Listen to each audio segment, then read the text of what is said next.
So welcome everybody. My name is Stephanie Cadaval, and I am the Urban Forest Extension Coordinator here at the University of Florida. And I'm really happy to be welcoming you all to this event. This is our first Urban Forestry Extension Council Speaker Series event. And I see we have folks from around the state of Florida that are joining us today. We also have some folks from outside of Florida, which is really cool, and it will be really fun to learn alongside you and learn from you. And the event is formatted as a lunch and learn, so you're going to hear from an invited speaker, and then we're all going to get to engage in a conversation with them and with each other about the topic that we just learned about. This might be a little more casual than your typical presentation because you're encouraged to bring your lunch and eat it with us and engage in conversation as you would at a lunch meeting. I'm going to ask that as you listen to the speaker, if you come up with questions, you do put them in the chat. That way we can kind of collect all of those questions and we'll go ahead and go through them in our questions and conversations portion of the talk, like towards the end. I am also going to be recording this presentation so that we can share it later on our website as a resource. And I see a few more people have joined us. If you want to go ahead and if you're able to just drop your name into the chat and where you're joining us from, that would be great so we get a sense of who's here. But with that, if you're ready, Alyssa, I'd like to go ahead and introduce you. So we're joined today by Alyssa Vinson. She is the UF IFAS Urban Forestry Extension Agent in Hillsborough County. And she's a certified arborist that's been working as an educator and an environmental scientist for 15 years in places like Alaska, Oregon, and Florida. And she works with professionals and communities to help improve city canopy. And her talk is going to highlight a little bit about hurricane impacts and some resilience strategies. So welcome, Alyssa. I'll go ahead and stop sharing and you should be able to share. Awesome. I am very excited to be here and talk to you all. I heard somebody join from Oregon. Sarah, I see from OSU. That's great. And I'm happy to talk to everybody here today about some of the takeaways from last year's hurricane season, and then just kind of generally what we're seeing in Southwest Florida in regards to tree canopy and how communities are kind of leaning into and addressing these issues. So I'll go ahead and share my presentation. Go. Make sure everybody can see that all right. Very good. And I'm going to try to remember to look over here so that you're not looking at the side of my face the whole time. So, so this is a brief presentation. You know, Stephanie mentioned the goal of today is for me to give you a little bit and then for us to have a conversation. And especially when, you know, thinking about how all of our different communities deal with disasters, deal with different challenges related to environmental or human disturbance, and how that impacts the urban canopy, I think that we all have things we can learn from each other and from what our experience was here in Southwest Florida. And so I think everybody's probably familiar with what happened last year in 2024, but I'm just going to give you a little bit of background why our 2024 hurricane season was devastating. For Southwest Florida in particular, we had not experienced the level of intensity or longevity of impacts in our region for probably 100 years. And so we had saltwater inundation for 24 hours in some neighborhoods. We had massive amounts of sediment deposition and debris everywhere. We had 100-mile-per-hour winds lasting for 6 hours. And so we experienced a lot of challenges that were kind of unprecedented for our communities and trying to figure out how to deal with them. And so while, you know, people were still kind of waiting for their electricity to get back on, while there was still, I mean, I drove down some roads in some of our coastal communities where, you know, it wasn't just stuff piled up everywhere. There was sand across the roads. You couldn't even drive a car because there were, you know, 6 inches to a foot of sand piled up. And so, you know, while all of that kind of initial debris cleanup and healing was starting to happen, we began to recognize that there were a lot of pretty significant landscape related challenges. And so I wanted to learn a little bit more about what those landscape challenges were, specifically when it comes to trees, but I asked other questions about landscapes as well. And then almost just as important as that, I kind of wanted to know, okay, how did this impact how people feel about their landscapes? How did they feel about trees in particular in their landscapes? And then thinking a little bit too about that cost to clean up. And so you'll see in the results of this, this was an electronic survey that was delivered. It was delivered a few months after the storm, and we kept it open for a long time and kind of pinged people multiple times to encourage response. And we asked people to think about how much money they spent on either tree removal or landscape debris removal, what kinds of damage they experienced in their landscape, and then how did that level of damage kind of change the perception of those individuals. And I will so here's the survey tool that I created that kind of shows you a little video of what it looks like. This does have IRB exemption. So for those of you who know what that means, it just means that it was vetted and can be published if I choose to do so. I asked folks where they're at county-wise. I'm actually going to pause and roll back here for just a second. So this was created in Survey 123, which allows respondents to self-identify their location when they respond to the survey. So you'll see that there's actually a map. They can either enter their address or they can select a location on the map. I wanted to know, not only what county they resided in, but what kind of descriptors of their neighborhood applied. So were they in a non-deed restricted neighborhood? Was it an HOA, a COA, right? Because those can influence how the landscapes are managed. So you can see as we scroll down, you can mark general location. And then I asked them to describe their landscape. So is it mostly lawn? Is it a mix of lawn and landscape? Do you have one or two large trees? Do you have lots of large trees? Or were there several mature and aging trees, right? And then here we get into what kinds of damage they experienced. So you can see we have everything from small branches lost to irrigation damage, large tree failure, and they have the option to select multiples for this response.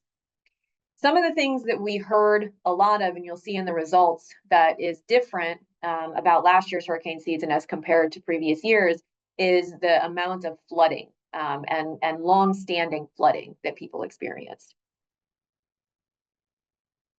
So as we continue down, I also left some open-ended responses for them to put some descriptors in there. And then, did they experience damage before?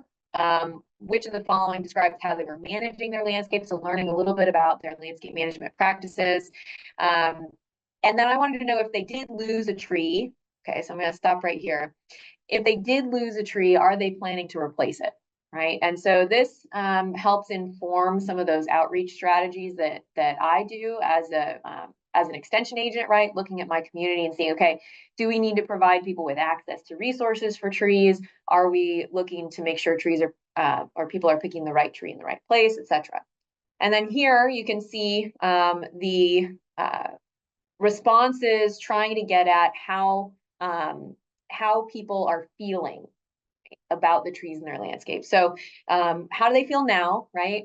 All the way from trees scare me to I love trees and actively manage them for health, and then before, and then we compared, right? And then I asked them to estimate how much money you spent on tree removal or pruning, and if there's anything else they want to share.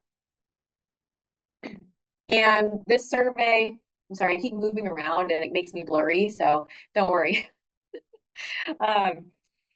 And then I wanted to know if they would be interested in a follow-up conversation. So I collected emails for those individuals who are interested in doing a more in-depth kind of discussion related to their experiences with hurricanes at some point in the future. And this is also honestly kind of self-serving because these are individuals who are interested in tree and landscape management. And that's something that I do as an extension education program. And so if they're interested in engaging with me in conversations about that, it's a good way for me to build my community network. So it's a good way to collect that information. Now, actually, I'm going to go back real quick. Well, I don't need to go back. So we had 320 respondents to the survey across 8 counties. Now, I want to be clear in saying that this electronic survey was shared via an existing network of individuals who had already engaged with Extension in some way. Okay, so I wasn't reaching out to just random person in the community. These were people who had engaged with Extension at some point, and we had their contact information, or maybe they were engaged in a Master Gardener volunteer role in their county, or they were a part of some other kind of volunteer program with Extension. So there is definitely bias in these responses, right? Because we're getting information from people who have already expressed some kind of interest in managing their landscapes or trees, right? So I just want to acknowledge that. But we did have a good turnout in responses, and you can see here the kind of distribution throughout Southwest Florida. We had responses all the way down into Lee County, up into Pasco County. We didn't get much very far inland. Hillsborough is pretty much as far inland as we got, but we have responses from Pasco, Pinellas, Hillsborough, Sarasota, Manatee, Lee, and Charlotte counties. So we had a lot of I felt pretty happy with the number of response we got. When we look at the type of damage that we saw, one of the things that I want to call out here is that of the people that responded, almost 40% of them said that they had some kind of flooding in their landscape. And that is significant, right? We know how impactful flooding can be on plants and tree health. And we also know that flooding, right, can be an environmental disturbance factor that leads to tree failure in the future. Okay, so it could be something that results in root damage to the tree that then eventually leads to that decline spiral and that tree succumbs, right? But it could be 2 or 3 years from now. It doesn't have to be immediate. So we need to be thinking about long-term impacts to trees and landscapes. And then you can also see that of the people who responded, 40% of them indicated that they had large tree failure.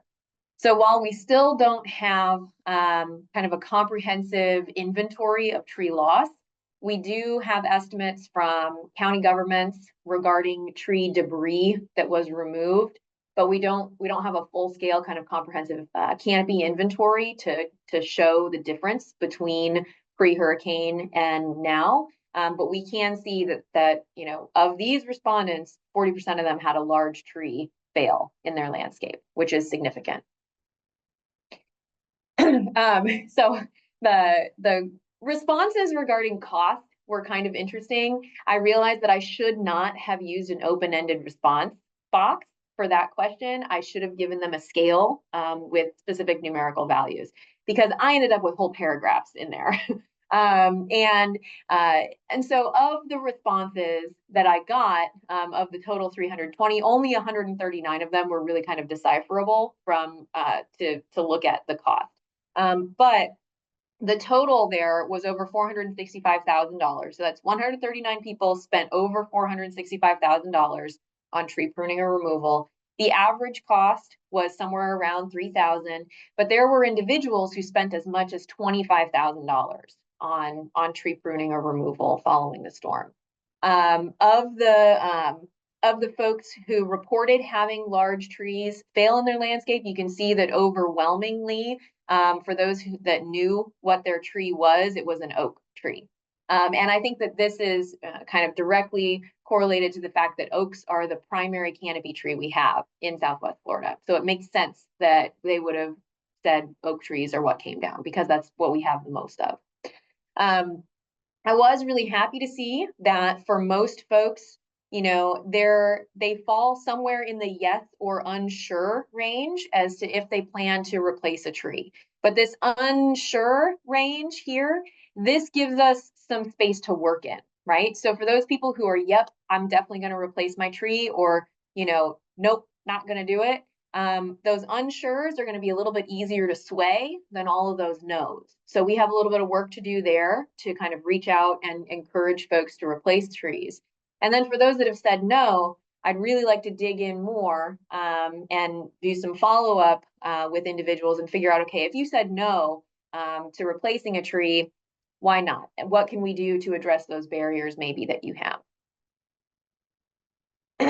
And then when we look at how people felt about trees before and after the storm, and I will call out, Alina did a great job of saying that these two charts need to have the same range on the side. The scale is wonky, and so they're not great to have side by side. So thank you, Alina. I still haven't fixed that, but I will. But the thing I want to call your attention to is down here where we talk about how many people feel scared of trees, right? So before the hurricane, we only had about 2.83% that said they were scared of trees. After the hurricane, it was 10%. Okay, so we can see a significant increase in the number of people who are reporting that they're afraid of trees after that hurricane. And so we obviously need to kind of address that somehow. Looking though a little bit more at the information, we can see that even though we had an increase in people saying they were scared of trees, we still have a significant proportion of the community, right? 80% or so that say that they appreciate having trees on their property and they love them and actively manage them, right? So one of those two things. So most people, 80% are saying, I like having trees around. And that to me is definitely encouraging, but also remember that respondent bias that we have with the folks who responded to the survey. They're all folks that engage in some kind of landscape management or have worked with extension at some point in the past. So I think that we would see that number change if we actually had a representative sample of the community members throughout the counties. So if we're saying that fear increases after major hurricanes, and that's a large live oak branch that fell out of my tree on my backyard. In my backyard, that's what that picture is. There was a lot more back there. Poor thing, I have a live oak in my backyard that is probably 36 inches DBH, maybe a little bit more, maybe more like 38 or 40.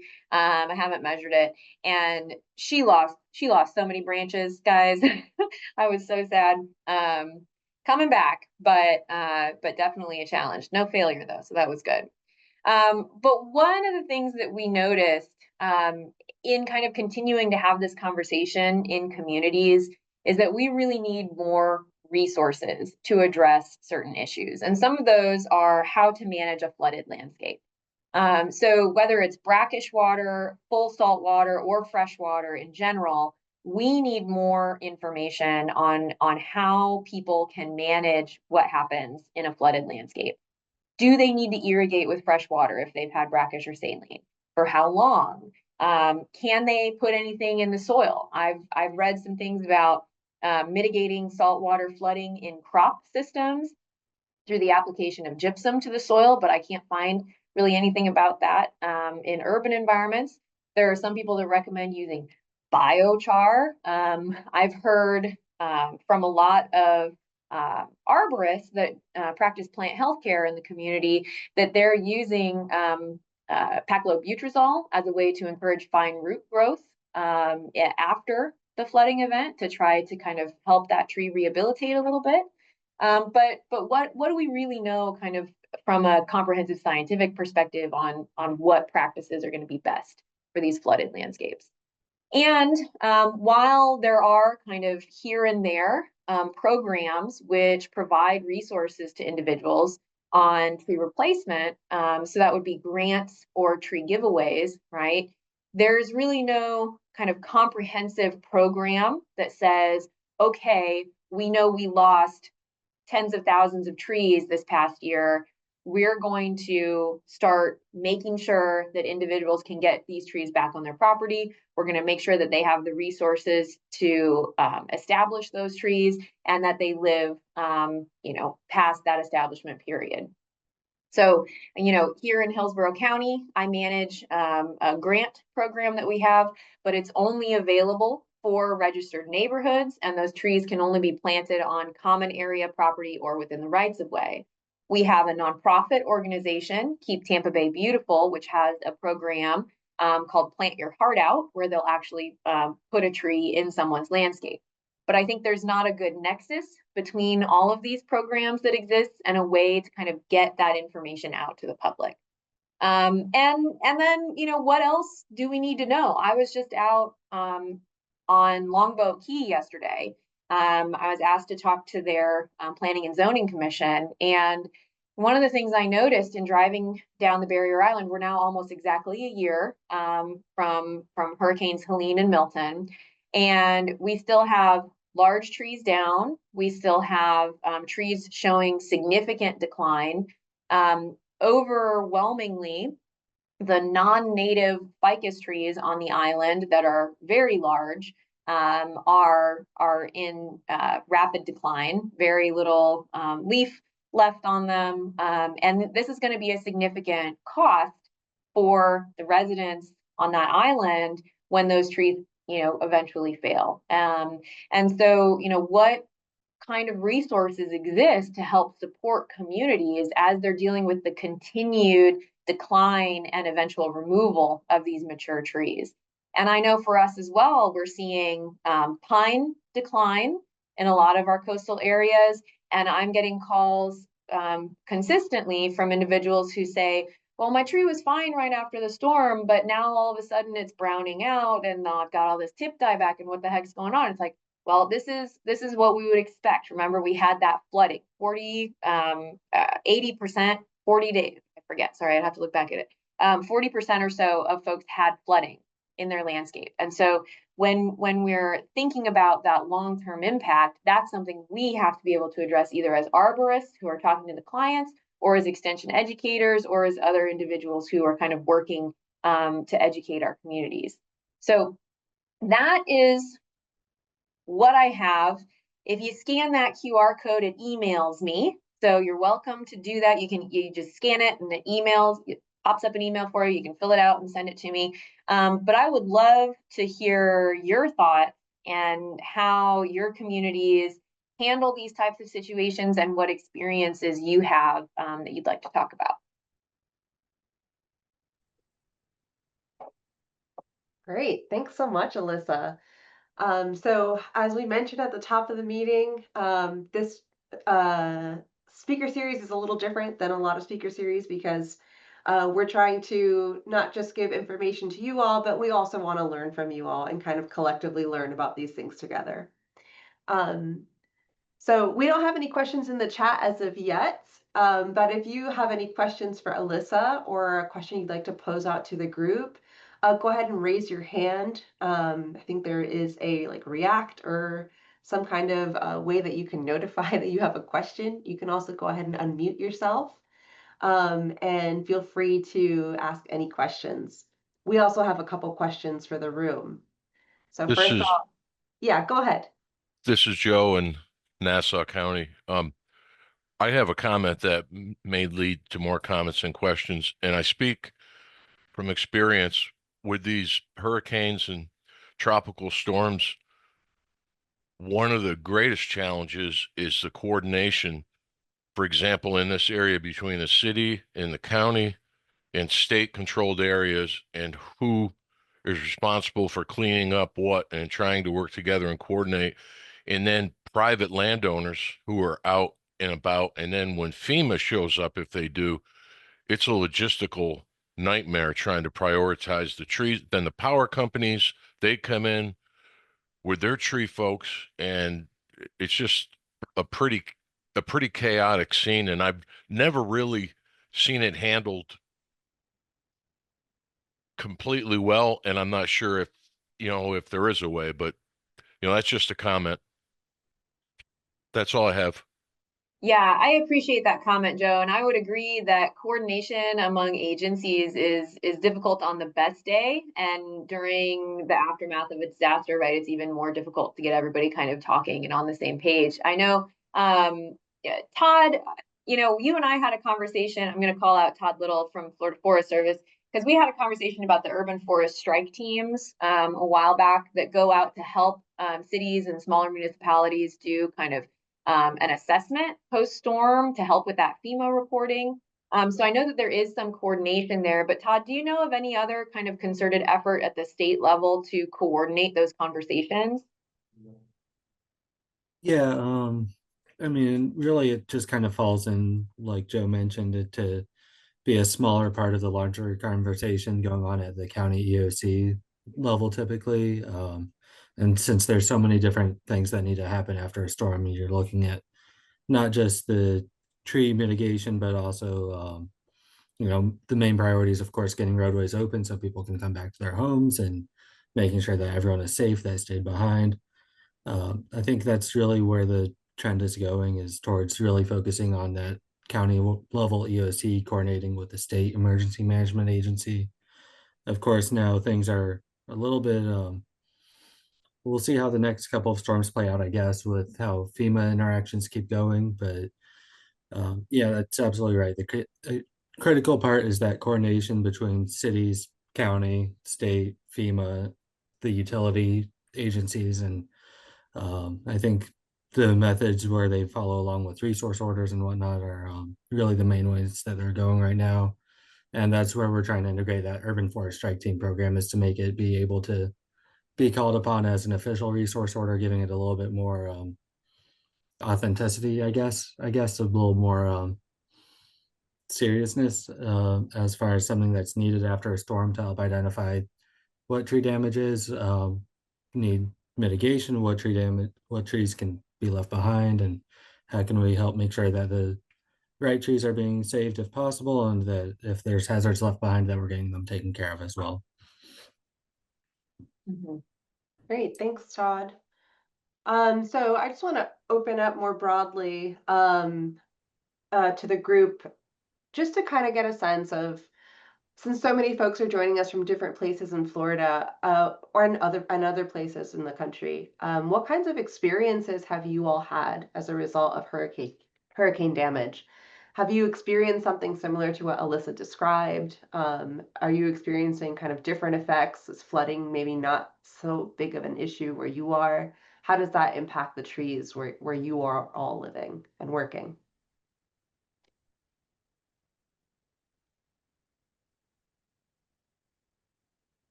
I'll chime in here. My name's Elton. I'm from Wisconsin, so I do not deal with hurricanes, but I'm an urban forester up here. And since you mentioned flooding, and I did have a question or a follow-up with that, because up here in the Midwest, we see trees as being affected by flooding, but also being really good at mitigating flooding.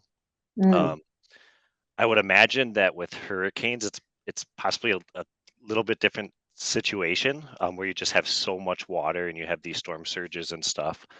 Um, so I guess my question to you, Alyssa, and anyone else would be like, what is the plan going forward to keep trees in these kind of hurricane areas? Is it species selection? Is it site and selection? Any insights on that would be great. Yeah, I think so. I've had some conversations with counties and cities, and one of the things that they're asking questions about, okay, what's salt tolerant? So species selection, right? So identifying those species to be replaced that are better suited according to their salt tolerance. Wind tolerance is always something that they ask about as well. So species that are more adapted and can handle that wind impact. But then I think there's also a question, looking at tree replacement and how to more effectively replace trees in communities where we already have constrained soil conditions, right? Because one of the things that I didn't suss out in the survey, I didn't have a question for it, but that kind of came up in conversations afterwards was that, anecdotally, a lot of the tree failure that people saw was a tree completely tipping over, right? So at the root, we were seeing failure. And we have a lot of issues with compacted soils, right? And I think that this is an issue across the country in urban areas. And we know that compaction is a problem. But that compacted soil combined with the flooding, I think, is really one of the factors that exacerbated a lot of the tree failure in our area. And so I think there's a question about how to better address some of those site constraints with trees, maybe not based on their salt tolerance or wind tolerance, but are they more suited size-wise for the site as well? Great, thanks, Alyssa. We have a comment from Rachel in the chat. So she's mentioning that she's really glad that you mentioned that concept about fear of trees. And she was in Hillsborough County during the 2024 hurricanes, and the neighborhood where they were had a lot of oak trees, a mix of laurel and live oaks, and many of them came down. And a lot of folks considered if the remaining trees should be removed. Yeah. And so Rachel is explaining that she had to emphasize that there were a lot of benefits of trees and also recommending that people have their trees evaluated. And then she was also talking about how oftentimes trees that are in decline aren't always obvious.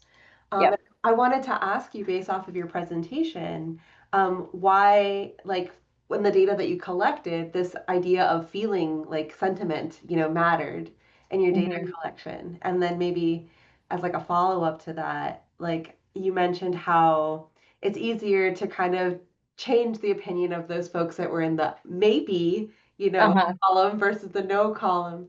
And Right. so I wanted Right. to ask you, like, what were some ways that we can kind of go about like changing people's ideas about trees and their fear of trees? Yeah, well, I think that the feelings, right, is really important because we know that people make decisions not necessarily based on logical information that they have in front of them, but they're going to do a lot of their decision making based on how they feel about a topic, right? And so if I know that there are currently exemptions for permits in my neighborhood, right? Because most communities had exemptions for tree removal permits immediately following the storm. We also have a wonky, for those of you that are out of state, we have a state preemption law that allows single family residents to remove trees without a permit if they have a letter from a certified arborist stating that the tree poses an unmitigatable risk. And so there's kind of this knowledge out there in the community that, well, now is kind of a good time for me to take down a tree if I'm going to. And oh gosh, my neighbor had this big limb fall in their house and they're spending $10,000 to fix it. I better go ahead and just take this tree down, right? And then coupled with that, we also had a lot of people who received letters from their insurance companies telling them that they would be dropped from their property insurance if they didn't remove the tree.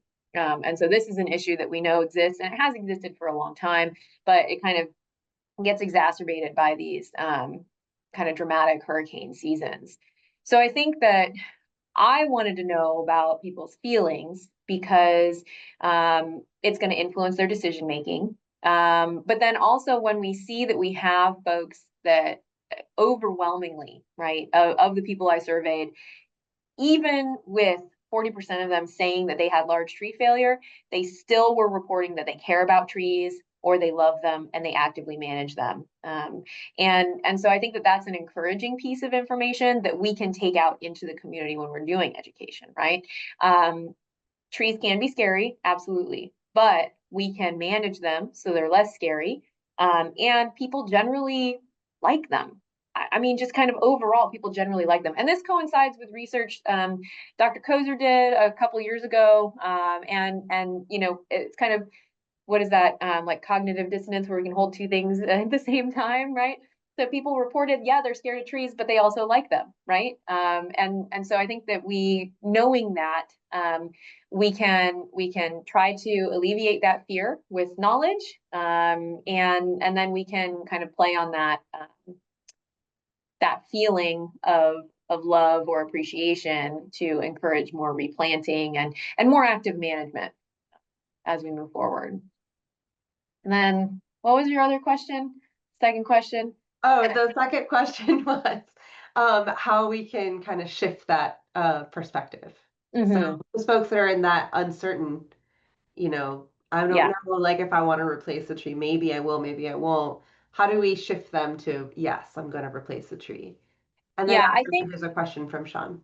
Yeah, awesome. I think that in my conversations with communities, one of kind of the most convincing things that we talk about is how trees can actually be a mitigating factor for wind damage when they're managed appropriately and planted, especially like in mass, in landscapes, and so we can recognize them as green infrastructure, right? So anytime I go to a community, the first question I ask them is, why am I here? Like, why do you care about talking about the trees in your community. And we always get down to the first thing is shade, right? That's the very first thing, and then beauty, and then property value. And so folks kind of know intrinsically that well-managed mature trees in a neighborhood, and especially on their property, can actually increase their property value. And so I'll kind of lean into that one as well. Great, thanks, Alyssa. And then Sean, you have a question. Sure. Yeah, I have a question and a comment. I guess and Alyssa knows this already, but we did a survey in Tampa as well. We're kind of wrapping it up now, but we found a similar connection to trees in that people, one of the questions was asking whether their opinions have changed in terms of whether they would want trees after the storm. And by and large, it was people just love trees and they don't, even though there was damage. And in our previous survey back in 2021, similar thing, people were real concerned about the cost of maintenance, but they still love trees. So I think it poses problems and questions and challenges for lower income areas, you know, who are already struggling to afford maintaining trees, and then all of a sudden the storm comes by and they have to spend a bunch more money. I think the likelihood of them planting more trees is a lot lower, but unfortunately most of our surveys have a hard time reaching those neighborhoods. But and then that was my comment. So the question I was wondering, is anyone actually measuring in any way the post-storm kind of tree or canopy change at present? I don't know. I guess I just assumed somebody would. I mean, we're doing it in Tampa, and I think Pinellas, I think Carolyn was having someone do it, but I wasn't sure if anyone else around the state. My preliminary results show basically from 2024 to 2025, a 5% loss in canopy, which seems realistic. Yeah, and I think I think I do remember Carolyn talking about that, Sean. I think something that is interesting too, that we talk a lot about the trees that go down, but we don't spend a lot of time talking about the trees that don't go down. And so 5% of the canopy, it's a lot, but it's also only 5% of the canopy, right? And what's the story on the trees that are still here? You know, can we talk about why they're resilient? What species are they? Were they being structurally pruned and maintained appropriately? You know, how can we take what was good about the trees that remained and kind of make that a story that we tell people? Yeah, exactly. That's a perfect segue into another question that I kind of have for the whole group. So we wanted to also hear about from all of you attending, what kinds of strategies are being used where you are to manage and plan for resilience. So we want to hear what that looks like around Florida, but for those of you that are not from Florida, what does that look like for you all?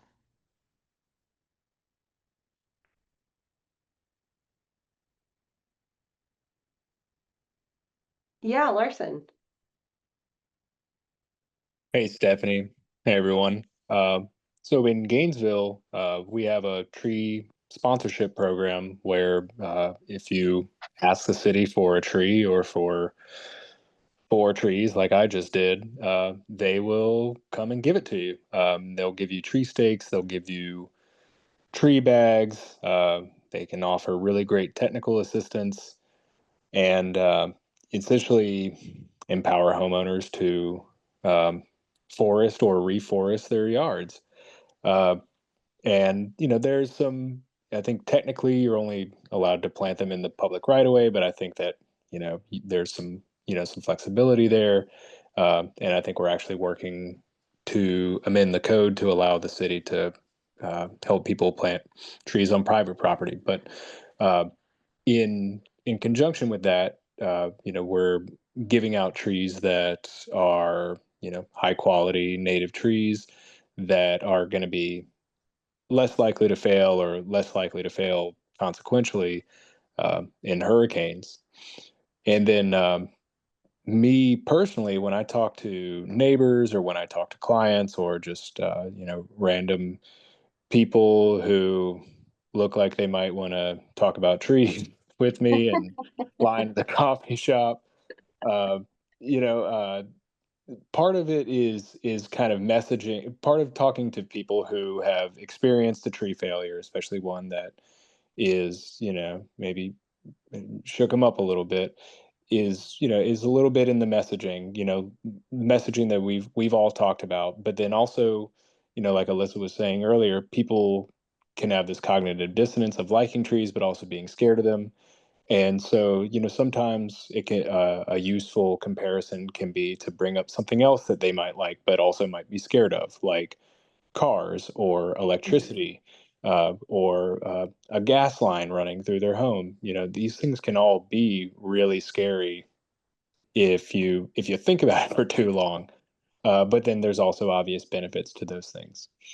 And then there's also the caveat too, that if you experience a tree failure on your property during a storm, and you have the tree removed or the tree, failed completely, a great reason to plant a new tree, if they're really risk averse, is, there's maybe not so great a chance that that tree will get big enough to fail again consequentially in your lifetime. And in the meantime, it can start to give those benefits to the property, the surrounding community. And there's no guarantee that it'll fail again in the future. You might have a 50-year-old oak come down in your yard, you replace it with another oak tree. That oak tree could live to be 150 years old. So, it's worth a shot. That's an interesting, I'm thinking, Larson, when you say that, like playing the odds, right? Like, if lightning strikes this one spot, it's less likely to strike that same spot again. So that's where I'm going to stand in a storm, right? Yeah, I think it's interesting to compare the tree risk and fear to other things that people engage with on a daily basis. Driving a car is a great example. I think that's an interesting way to frame it. Great, thanks for that example, Larson. Do other folks have other strategies that they use when they're communicating about trees to the public or to other people, their neighbors or friends, colleagues and coworkers? Do you have like tricks for framing? Or specific strategies for, I would be really interested if anybody has specific strategies related to resilience planning and how to incorporate that into counties, communities, actually into code somehow, or if there are programs and policies that exist that do that. I would love to hear about that.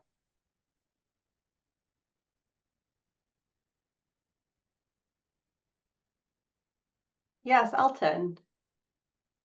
Yeah, I can chime in again. So here in the Midwest, we're coming off of the effects of emerald ash borer and losing a large percentage of our urban canopy. And so one of our biggest goals here is species diversification, really being aggressive at planting a wide range of species, species that are going to be resilient to climate change going forward. So like a practical example of how we do that here at the DNR is when we have our urban forestry grant program. If we get a community that is awarded one of our grants for planting trees, what we'll do is we'll use some existing data sets that we have, whether that's their own tree inventory or some of our data, to see which species within their current communities make up more than, like, let's say 10% of their canopy. And we will not fund the planting of any of those trees. So a pretty consistent example is like, oh, they want to plant maple trees, but maple trees might make up 30-40% of their canopy. We won't fund that, and then that forces that community to diversify the species that they're putting, into their community. That's interesting that you say that, Elton. So with the tree grant program that I manage, part of my changes to the program when I came on board were to think more critically about how the applications are reviewed. And one of the criteria in my rubric that I use speaks on species diversity. And so it's not that they won't get the grant, but they get less points on their grant application if they don't have that species diversification. Yeah, and we usually, we use it as a teachable moment too. So we work with the communities. We're very flexible. Sometimes there's exceptions that are made for very good reasons. Sometimes a community's, city tree might be a maple and they want to plant one, in front of City Hall or whatnot.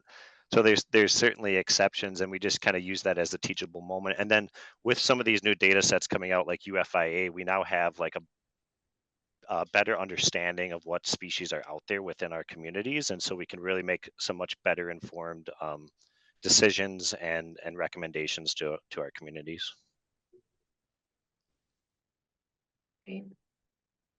Fantastic.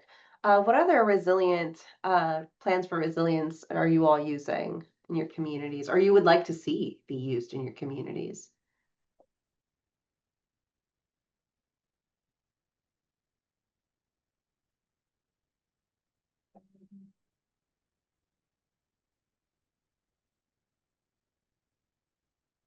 Maybe something to think about for the future. Great. So it looks like we don't have any questions in the chat, and it looks like we don't have any questions in the room. So I think with that, unless anyone has any last burning questions, we can start to kind of close up. So I'll go ahead and share here.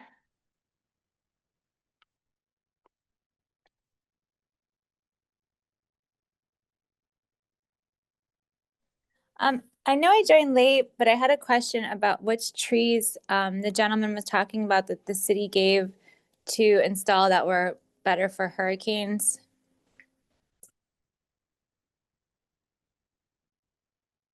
I'm not sure which person specifically said that, but generally, so better for hurricanes is going to be site specific, right? So if you're looking for storm resilient trees specific to wind or salt, it's going to be different. Generally when we talk about wind tolerant species, some of the ones that have done the best in some of the research we have at UF is sand live oak. So Quercus geminata is one of those that tends to do really well in terms of wind tolerance. Green buttonwood is another one that tends to do really well for salt and for wind. But then there are others as well that may be more appropriate for the site, depending on their the mature size and the site restrictions or soil, etc. Great, thank you. Thanks so much, Alyssa, and thank you for that question. We did have one more question that came in from folks when they registered. Someone had a question that was more arboriculture related, and they were asking about what were some of the best ways to remove dead or dying pine trees. I'm guessing maybe after some issues with like the salt intrusion or something like that. And if after a storm, if there were trees that were maybe leaning or something like that, what kinds of supports should be used or what can be done afterwards? That's an interesting question. So as far as, if a tree is leaning, there are a lot of different bracing options that are available that could be used to help keep that tree in place and alive. As far as righting trees that are leaning, we generally say that if it's bigger than, 3-inch diameter, and it's been more than, 24 hours since the storm, it's unlikely that righting that tree is going to be successful, just mainly because you're going to have so much root damage when you're pushing it back up. But, it can be done. I had one person with a magnolia that was leaning, large, probably 6 to 8-inch diameter magnolia leaning. They pushed it back up, and it survived with, tender loving care. And I think that's kind of the point there with those leaners. They're going to need essentially a new establishment period. So you're going to be irrigating them like you would during establishment, and you're going to be, kind of babying them along. As for, what kind of equipment or strategies to use for removing large pines, that again would be site specific. Are you, do you have a constrained space? Do you have to get a lift? Are you going to have to climb it and take, sections down slowly? Are you setting up, ropes to get the logs down? That would be something for more like a technical climbing arborist or somebody who's a heavy equipment operator to answer those questions. But I think that's how I would answer. Great. All right. So we're going to go ahead and close the conversation here. Thanks everyone so much for participating in this. Again, this is the first time that we do this kind of lecture speaker series. So we're really learning as we go. And I just want to go ahead and show you all, I think you're seeing my screen. I have the list up here of our other speakers in the series. So we have quite a few other speakers. Our next speaker is actually here in the room, Aline, and she'll be talking to us about incentive-based policies for tree protection. She did a national review on this topic. So that's probably going to be very interesting, and I invite you all to register for that if you haven't yet. The other thing that I would like to do before you all go is one, thank you, but also ask you if you could please give us some feedback. So as I said, this is a brand new thing that we're trying out, and we're pretty excited about it, but we also want to make sure that we're serving your needs and doing this as best as we can. So if you can scan this QR code, I'll also put this in our chat. That way you can fill out, it's like a very brief survey, like 2 questions or 3 questions, and just kind of let us know how we did and how you experienced this experience today. And with that, thank you so much, everyone. Oh, and Ava just put in an example of a tree removal related to that question, Alyssa. So thanks everyone so much. Thank you. See you later. Thank you. Thanks, y'all. Thanks, Lauren.